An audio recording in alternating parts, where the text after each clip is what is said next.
Bonjour. Les principales banques centrales se sont réunies ces 2 dernières semaines, présentant un scénario macroéconomique finalement assez peu enthousiasmant.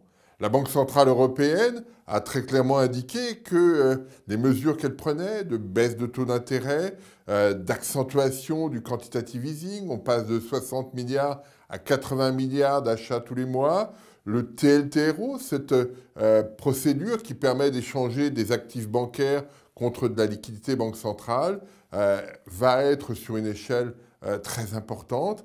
Et donc la Banque centrale européenne nous dit, voilà, jusqu'en 2020-2021, la dernière opération de TLTRO s'arrête en mars 2021, eh bien, sur toute cette période, la politique monétaire de la zone euro restera très accommodante.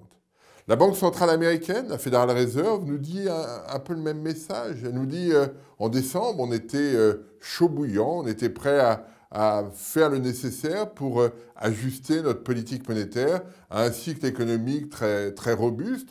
On indiquait très clairement que l'on souhaitait remonter les taux d'intérêt à plusieurs reprises tout au long de l'année 2016.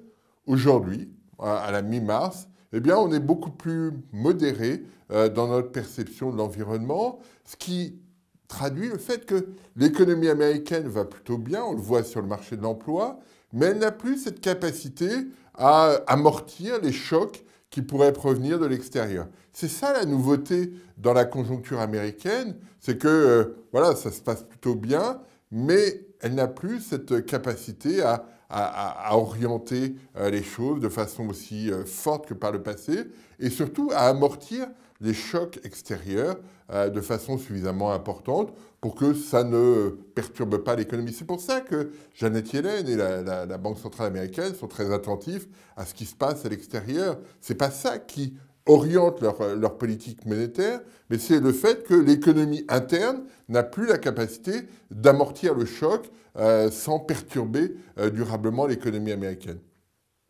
Et d'ailleurs, on voit bien, quand on regarde le graphique ici, que les anticipations des banquiers centraux américains ont changé de façon spectaculaire. Alors c'est un graphique un petit peu compliqué, mais qui traduit le fameux dot graph. Chaque membre du comité de politique monétaire donne son avis sur ce que seront les taux d'intérêt à la fin de l'année 2016, à la fin de l'année 2017, à la fin de l'année 2018. C'est ce que j'ai représenté sur ce graphique en cumulant à partir du taux le plus bas jusqu'au taux le plus haut. La première courbe représente l'avis cumulé des membres du FOMC à la réunion de mars, celle juste après et celle de ces mêmes membres au mois de décembre, et on cumule de la même façon. On voit bien que la courbe, et en bas vous avez les taux d'intérêt associés. On voit bien que la courbe s'est déplacée vers la gauche de façon significative. Le dernier point, le 17e tout en haut, est finalement à la même hauteur que la barre qui est présentée ici, qui est la médiane de ce qui était attendu en décembre 2015. On voit bien que cette médiane, c'est-à-dire le milieu de la distribution, s'est déplacé de façon significative.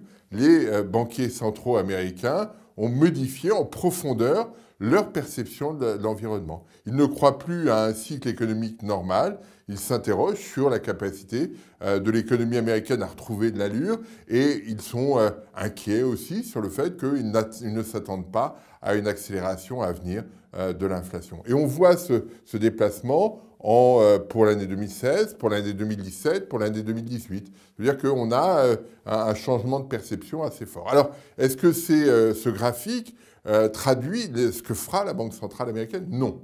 C'est juste, il faut le voir comme un changement dans les anticipations des banquiers centraux. Celui qui décide, celle qui décide en fait, c'est Janet Yellen, la présidente de la Federal Reserve. Il faudrait trouver où elle se situe sur chacun de ces graphes. On ne le sait pas, mais c'est ça qui serait important parce que c'est elle qui, in fine, décide quel sera effectivement le niveau des taux d'intérêt. Mais on n'a pas senti dans la conférence de presse très bouillante pour remonter les taux d'intérêt très, très rapidement. Donc voilà, c'est ce schéma des banquiers centraux. On a eu un peu la même chose en Angleterre, un peu la même chose au Japon. Les banquiers centraux, toujours dans ce rôle de gestion de la conjoncture, parce que les politiques budgétaires sont toujours un peu absentes dans cet environnement. Les banquiers centraux essayent de stabiliser l'environnement conjoncturel en adoptant des stratégies monétaires extrêmement accommodantes. Ça, on le voit par des éléments que j'ai évoqués. Et ça ne va pas s'arrêter. En d'autres termes, on n'est pas prêt de voir les banquiers centraux durcir le ton, même aux États-Unis, de façon très marquée, parce que la conjoncture reste très fragile. Et c'est ça qu'il faut conserver à l'esprit. Les banquiers centraux, les politiques monétaires vont être encore très accommodantes très longtemps et tirer l'ensemble de la structure des taux vers le bas.